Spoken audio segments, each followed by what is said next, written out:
मुफ्ती smile Nadvi ने भारतीय शायर जावेद अख्तर को चारों शाने चित कर दिया। अल्हम्दुलिल्लाह, एक ही लेक्चर से रब्बे करीम ने कितने लोगों को हिदायत का रोशन रास्ता दिखाया। कल नाज़रीन इकराम, इस बहस को करोड़ों लोगों ने देखा और आज आप भी यहाँ पे मुलाहिजा कीजिए। 20 दिसंबर 2025 को दिल्ली में मुफ्ती शमाइल अहमद नदवी साहब और मारूफ शायर जावेद अख्तर के माबैन वजूद बारी ताला के मौजू पर एक मनाजरा हुआ जो कि इंटरनेट पर टॉप ट्रेंड बन गया और अब तक तकरीबन 65 लाख से ज्यादा लोग इसे देख चुके हैं। मुफ्ती शमाइल नदवी ने इस्लाम और अहले इस्लाम के मुअक्कफ को निहायत वकार, मतानत, मजबूत दलाइल और मंतकी इस्तदलाल के साथ वाज़े फरमाया और मुल्हदीन के फैलाए हुए शकूक और शुबहात का इल्मी, अकली और फिक्री सतह पर मुदल्लिल जवाब पेश किया। ये गुफ्तगू न सिर्फ अहले ईमान के कुलूब के लिए तकवीयत और सुकून का बायस बनी, बल्कि असरे हाजिर में अलहाद के फितनों के मुकाबले में एक मुअस्सिर इल्मी मुहाज भी कायम कर गई। नाज़रीन, इस मुनाजरे में जो सवाल जवाब हुए जरा वो मुलाहिजा कीजिए। जावेद अख्तर ने कहा कि अगर खुदा है तो दुनिया में इतनी तकलीफें क्यों हैं? मुफ्ती शमाइल नदवी साहब ने जवाब में कहा कि अगर मसाइब खुदा की अदम मौजूदगी का सबूत है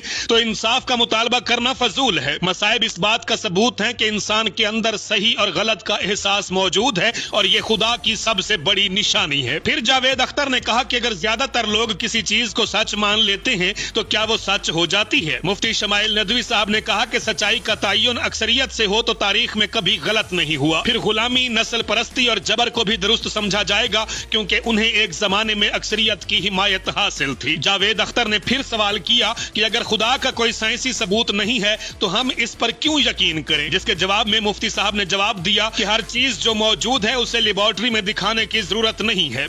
अक्ल, मोहब्बत, जमीर, इंसाफ, इनका भी कोई टेस्ट ट्यूब सबूत नहीं, लेकिन कोई भी इनसे इनकार नहीं करता। जावेद अख्तर ने कहा कि मजहब इंसानी तख्लीक है, इसलिए इस पर सवाल उठाना जरूरी है। मुफ्ती शमाइल नदवी साहब ने कहा कि सवाल करना जरूरी है, लेकिन पहले आइए फैसला करें कि इंसान कानून बनाता है या कायनात। अगर इंसान ही सब कुछ होता फिर मौत, फितरत और तकदीर पर इसका इख्तियार क्यों नहीं? जावेद अख्तर ने जवाब में कहा कि मैं वही मानता हूं जो अक्ल मानती है। तो मुफ्ती साहब ने कहा कि अक्ल बहुत कीमती है, लेकिन अक्ल खुद कहती है कि वो सब कुछ नहीं समझ सकती। अक्ल सब कुछ समझ जाए तो गरूर इल्म कहलाएगा। जावेद अख्तर ने कहा कि मजहब लोगों को तकसीम करता है, तो जवाब में मुफ्ती साहब ने कहा कि मजहब लोगों को तकसीम नहीं करता, लोग अपने जाती मकासद के लिए मजहब को तकसीम करते हैं। चाकू खाने और इंसान दोनों को काटता है, इसलिए कसूर छुरी का नहीं बल्कि इस्तेमाल करने वाले का है। इन तमाम सवालों के बाद मुफ्ती शमाइल नदवी के जवाबात जज्बाती नारे नहीं थे, बल्कि अक्ल, फितरत और मंतक की 3 झलकियां थी।